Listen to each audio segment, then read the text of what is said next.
নিজের দুঃখের কথাও কাউকে বললেন না, সুখের কথাও কাউকে বললেন না। কথাটা একটু শুনতে আপনার কাছে অন্যরকম লাগলেও একটু ভিতরে গেলে আপনি নিজেই বুঝতে পারবেন।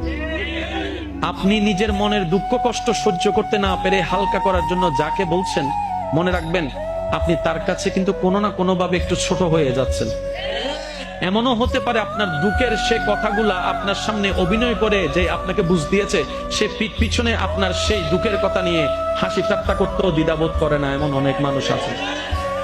আপনি যাকে দুঃখের কথা বলে মনকে হালকা করার চেষ্টা করছেন, আপনার দুঃখের কথার সে দুঃখটা সে বুঝবে না, কারণ তার সাথে তো সেটা ঘটেনি।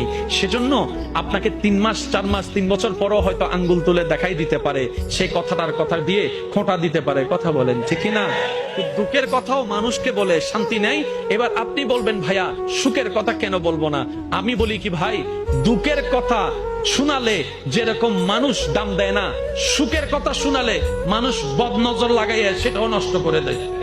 নিজের দুঃখের কথাও কাউকে বললেন না, সুখের কথাও কাউকে বললেন না। কথাটা একটু শুনতে আপনার কাছে অন্যরকম লাগলেও একটু ভিতরে গেলে আপনি নিজেই বুঝতে পারবেন।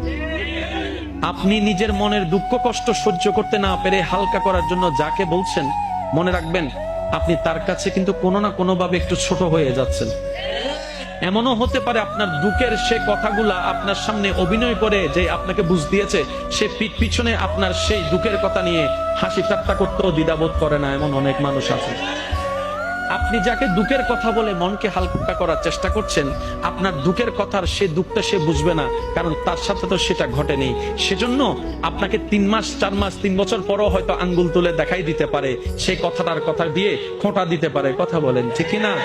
দুঃখের কথাও মানুষকে বলে শান্তি নেই। এবার আপনি বলবেন ভাইয়া সুখের কথা কেন বলবো না? আমি বলি কি ভাই, দুঃখের কথা শোনালে যেরকম মানুষ দাম দেয় না, সুখের কথা শোনালে মানুষ বদনজর লাগাইয়া সেটাও নষ্ট করে দেয়।